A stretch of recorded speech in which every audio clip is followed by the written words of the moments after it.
नमस्कार, न्यूज 24 देख रहे हैं आप और आपके साथ मैं हूं सऊद मोहम्मद खालिद। वक्त हो गया है पंजाब ब्रेकिंग और आज इस वक्त पंजाब से आ रही एक बड़ी खबर आपको बता दें। दरअसल खबर यह है कि सुरक्षा कारणों से प्रधानमंत्री नरेंद्र मोदी का फिरोजपुर का जो दौरा था, उसकी जो रैली थी वो रद्द हो गई है और सुरक्षा कारणों से यह फैसला लिया गया है। सुरक्षा कारणों की वजह से पीएम की रैली रद्द करनी पड़ी है। फ्लाईओवर पर दरअसल प्रदर्शनकारियों को देख करके रैली रद्द करने का फैसला लिया गया है। करीब 20 से 25 मिनट तक फ्लाईओवर पर ही प्रधानमंत्री मोदी का काफिला रुका रहा और इसको देखते हुए गृह मंत्रालय ने बयान जारी करके जानकारी भी दी है। गृह मंत्रालय ने पंजाब सरकार से इस पर बाकायदा रिपोर्ट भी तलब की है।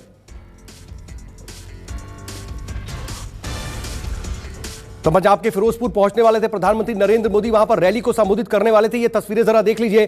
फ्लाईओवर पर प्रदर्शनकारी देखे गए और वहां पर प्रधानमंत्री का काफिला तकरीबन इसी फ्लाईओवर पर 20 से 25 मिनट तक रुका रहा और इसको लेकर के अब गृह मंत्रालय ने पंजाब सरकार से रिपोर्ट भी तलब की है, लेकिन सुरक्षा कारणों की वजह से आगे फिर इस कार्यक्रम को नहीं बढ़ाया गया और प्रधानमंत्री नरेंद्र मोदी की जो फिरोजपुर में रैली थी, करोड़ों की योजनाओं और करोड़ों की सौगात देने वाले थे प्रधानमंत्री नरेंद्र मोदी यहां पर, लेकिन जिस तरीके से इस फ्लाईओवर पर प्रधानमंत्री का काफिला तकरीबन 20 से 25 मिनट तक रुका रहा, उसको देखते हुए आगे का कार्यक्रम भी रद्द करना पड़ा और अब इस पर रिपोर्ट भी गृह मंत्रालय ने पंजाब सरकार से मांगी है।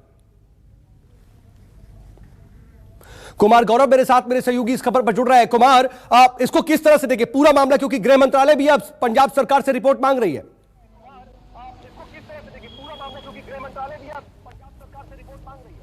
देखिए, बिल्कुल आज सुबह प्रधानमंत्री आज उनका कार्यक्रम था पंजाब में और भटिंडा वो सवेरे भटिंडा एयरपोर्ट पहुंचे थे। वहां से उन्हें नेशनल मार्टियर्स मेमोरियल जो कि हुसैनावाला में है, रोड सड़क मार्ग से लगभग 2 घंटे का रास्ता है, तो इसलिए प्रधानमंत्री और उनकी टीम ने यह फैसला किया था कि हेलीकॉप्टर के जरिए वो जाएंगे। 20 मिनट में नेशनल मार्टियर्स जो जगह है, मेमोरियल है, वहां वो पहुंचेंगे। लेकिन मौसम खराब था, 20 मिनट तक इंतजार करने के बाद फिर ये तय हुआ कि वो बाई रोड जाएंगे नेशनल मार्टियर्स मेमोरियल तक। लेकिन उसमें लगभग 2 घंटे का वक्त लगता है। जब प्रधानमंत्री का काफिला बाई रोड सारा सिक्योरिटी अरेंजमेंट यानी एसपीजी की तरफ से ओके मिलने के बाद पंजाब के डीजीपी को भी इसकी पूरी जानकारी दे दी गई थी। उसके बाद जब वो निकले, उसके बाद एक फ्लाईओवर पे उन्हें लगभग 20 मिनट तक रुकना पड़ा, क्योंकि बाहर फ्लाईओवर के बाद कुछ प्रोटेस्टर्स विरोध प्रदर्शन कर रहे थे और सड़क बंद था। देखिए, प्रधानमंत्री की सुरक्षा में ये इस तरह की घटना एक गंभीर चूक मानी जाती है। उसके बाद ये तय हुआ कि प्रधानमंत्री वापस भटिंडा एयरपोर्ट लौटेंगे और वो उसके बाद लौट आए। कुल मिलाकर एक बड़ा सिक्योरिटी लैप्स है, इसमें कोई दो राय नहीं है। और अब गृह मंत्रालय ने पंजाब सरकार से जवाब मांगा है कि आखिर ये लैप्स क्यों हुआ और किसकी वजह से हुआ, उस पर कार्रवाई की जाए। और सीधे तौर पे कहीं न कहीं जो प्रधानमंत्री का कार्यक्रम होता है, एडवांस में राज्य को भेज दिया जाता है, राज्य सरकार को, और उस हिसाब से अरेंजमेंट किया जाता है। क्योंकि प्रधानमंत्री जहां भी जाते हैं 2 रूट तैयार किए जाते हैं, कंटीजेंसी रूट होता है, अगर एक रूट पे कोई प्रॉब्लम है दूसरे रूट से वो निकल सके। लेकिन यहाँ पे ऐसा कुछ नहीं हुआ, यानी जो पूरा का पूरा प्रोटोकॉल था प्रधानमंत्री को जो मिलता है उसकी धज्जियां उड़ी है पंजाब में आज, इसमें कोई दो राय नहीं है। और इसी को लेकर गृह मंत्रालय सख्त है, पंजाब सरकार से रिपोर्ट मांगी है और कार्रवाई होगी। जी हाँ, लेकिन कुमार, आप जरा अगर आप बता पाएं कि क्या वो स्थिति हुई जब प्रधानमंत्री का काफिला इस फ्लाईओवर से गुजर रहा था, वहां पर क्या ऐसी स्थिति आ गई कि 20 से 25 मिनट तक रुकना पड़ा, उसके बाद क्या हुआ?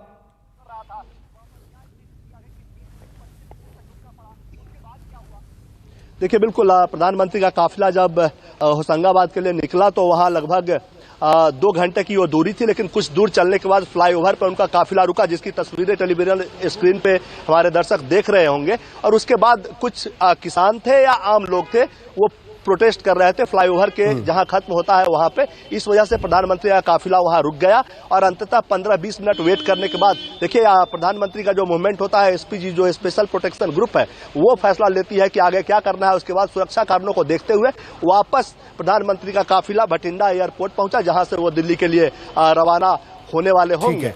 तो जाहिर सी बात है कि एक बड़ा सिक्योरिटी लैप्स है और जो प्रधानमंत्री का बेशक एक बड़ा सिक्योरिटी लैप्स से मैं आऊंगा। गोमार, आपके पास आता हूं। विशाल एंग्रीश भी पंजाब से मेरे साथ मेरे सहयोगी जुड़ चुके हैं। विशाल, पंजाब का ये दौरा प्रधानमंत्री का काफी अहम दौरा, लेकिन कहां आखिर ऐसी चूक हो गई, कहां सिक्योरिटी लैप्स हुआ जिसकी वजह से 20-25 मिनट तक ऐसे फ्लाईओवर पर रुकना पड़ा प्रधानमंत्री को? देखिए सऊद, जिस तरह से प्रधानमंत्री की आमद हुई थी और लोगों को लग रहा था कि आज करीब 42,000 करोड़ की जो सौगात है, प्रधानमंत्री अलग अलग प्रोजेक्टों का नींव पत्थर रखने वाले थे, और वहीं पर आज एक बड़ी रैली को भी उन्होंने संबोधित करना था भाजपा की, क्योंकि कृषि कानूनों को वापस लेने के बाद ये एक अच्छा अवसर देखा जा रहा था और किसानों को खुश करने की कवायद के तौर पे देखा जा रहा था। लेकिन पहले ही जिस तरह से प्रधानमंत्री का दौरा का जो प्रोग्राम है वो आ जाता है, तो उससे पहले ही किसानों ने भी अपना प्रोग्राम दे दिया था कि प्रधानमंत्री का विरोध किया जाएगा, जगह जगह उनके पुतले भी फूके जाएंगे।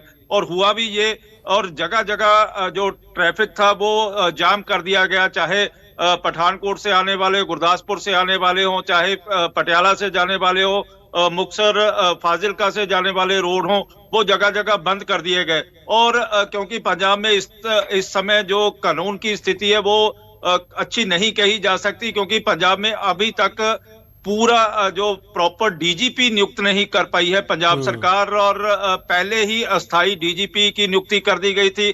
कल ही एक लेटर आता है यूपीएससी का 3 लोगों का पैनल भेजा गया था, और जो मौजूदा डीजीपी थे वो अस्थाई रूप से काम चलाने वाले डीजीपी माने जाते हैं। इससे पहले भी अस्थाई डीजीपी की नियुक्ति की गई थी, और उसके बाद प्रॉपर डीजीपी पंजाब को अभी तक नहीं मिल पाया है। और जो 3 लोगों का पैनल कल रात ही जो पंजाब सरकार के पास यूपीएससी ने भेजा था, लेकिन जिस तरह की चूक एक बड़ी चूक मानी जाती है, क्योंकि जिस तरह से पहले ही सुरक्षा एजेंसियों ने भी अलर्ट किया हुआ था कि प्रधानमंत्री की सुरक्षा एसपीजी के पास रहती है, और दूसरा रूट हमेशा से ही चलता रहता है, चाहे वो मुख्यमंत्री का प्रोटोकॉल हो, चाहे प्रधानमंत्री का प्रोटोकॉल हो।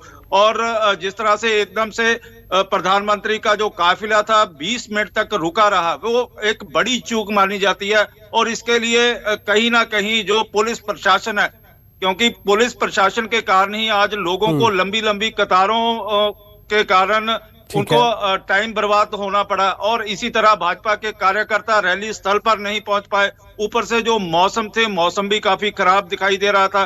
पहले तो यही कहा जा रहा था कि प्रधानमंत्री का जो दौरा है मौसम के कारण ही वो रद्द हुआ है, लेकिन जिस तरह से होम डिपार्टमेंट का जो प्रेस रिलीज आया जिसमें कहा गया है कि बड़ी चूक मानी जा सकती है प्रधानमंत्री के दौरे को लेके। बिल्कुल तो विशाल, मैं आपके पास लौट रहा हूं, क्योंकि बीजेपी के राष्ट्रीय अध्यक्ष का इस पर रिएक्शन भी आया। उन्होंने ट्वीट किया, यह घटना सुरक्षा में एक बड़ी चूक है। जेपी नड्डा ने इस पूरी घटना पर ट्वीट किया है। उन्होंने आगे लिखा कि प्रदर्शनकारियों को पीएम मोदी के रास्ते में जाने दिया गया।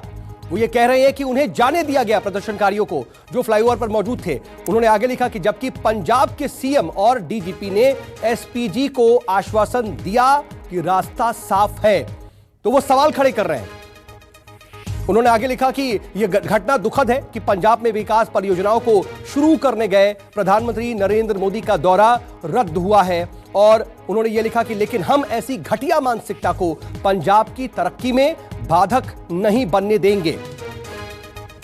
उन्होंने आगे लिखा कि हम पंजाब के विकास के लिए प्रयास जारी रखेंगे। तो जेपी नड्डा अपनी बात भी कह रहे हैं और सवाल भी खड़े कर रहे हैं। कुमार गौरव भी मेरे साथ, मेरे सहयोगी लगातार बने हुए हैं। कुमार, देखिए अब सीधे सीधे बीजेपी के राष्ट्रीय अध्यक्ष इस पूरी घटना पर सवाल भी खड़े कर रहे हैं, और जरा यह भी बताइए कि ऐसी स्थिति के बाद क्या कार्रवाई होती है।